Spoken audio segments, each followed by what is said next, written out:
theiconic.com.au. Change the way you shop. Leonardo DiCaprio has one, George Clooney has one, even Katy Perry has one. Oh. We're talking about a type, a string of relationships that fit into a mould. When it comes to dating, it seems some are on relationship repeat, attracting a certain type, whether it be the bad boy or the super nice guy. But we have to wonder, can this pattern do more harm than good? When it comes to finding a +1, these stars have a tried and tested equation. For George Clooney, it's about being the brightest star in a relationship. From Las Vegas cocktail waitress Sarah Larson to Italian TV host Elisabetta Canales and most recently Stacey Keebler. His girlfriends in recent years have best classified as beautiful unknowns. Katy Perry always likes to shock, so it makes sense the star has been seen with a string of bad boys, including her 14-month marriage to Russell Brand and current on-again, off-again flame John Mayer.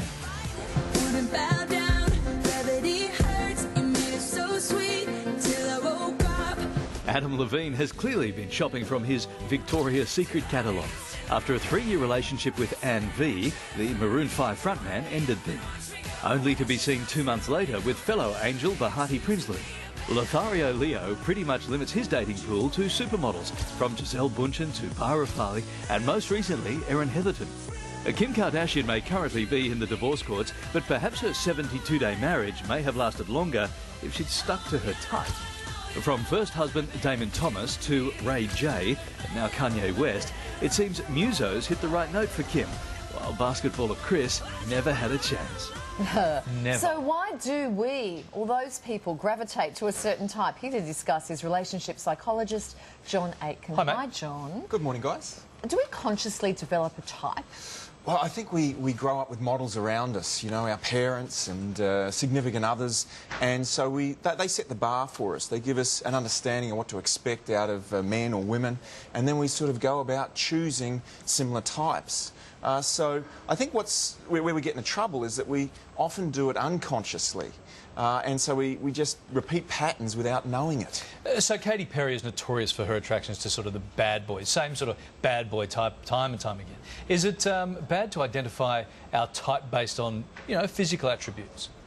Well, Larry, I'd be the first to say that I don't mind having a physical type that you might gravitate to, but if that's the only reason that you're going out with someone, then you're going to have a problem, because as time goes on, you're essentially going to find that personality counts. So, yes, the way someone looks and how attracted you are to them matters, but it isn't the only thing. Okay, Taylor Swift is always seen with the hottest heartthrob. Is it that she likes the idea of them rather than actually them?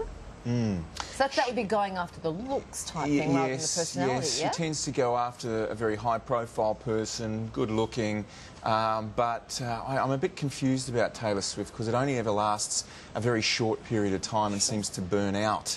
So, if I was her, I'd be thinking maybe I've got to look at my patterns here and maybe choose a bit differently. And talk to us about those patterns. Why do we go ahead and just repeat those?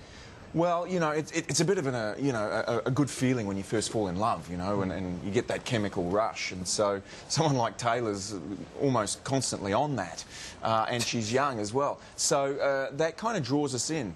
But what's difficult is actually seeing the consequences of continually going out with that pattern. And so the best thing to do is to look at it when you are single rather than when you're falling in love. Yeah. And saying, OK, what's wrong here, or what needs to change, and then break it. OK. What are the telltale signs that you are going out with the wrong type? Well, there are a couple of key ones here. If you remain single by continually going out with the same type, that's a bad sign. Alarm bells should be ringing. Yes. Okay. If they make you feel bad about yourself, if you can't see a future with them, if they have a conflict with your family and friends, they don't fit in with your life, and also if you feel kind of guilty a lot of the time when you're with them, these are sort of signs that really it's not working for you.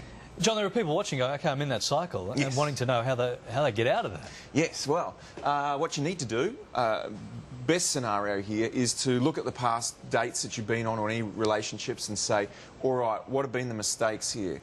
What can I do differently, and what are the wrong types that I'm going after? And then really zero in on what your ideal partner looks like. not just physically, but their personality.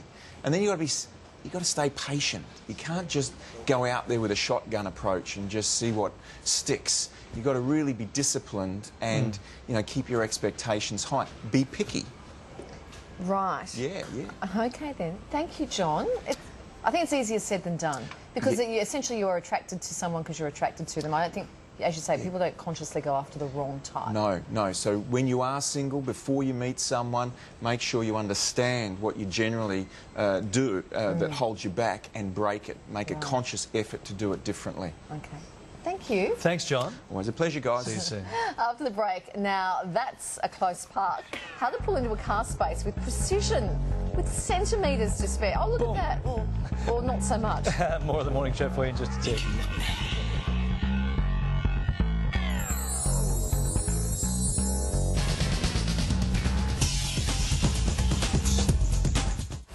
Sydney's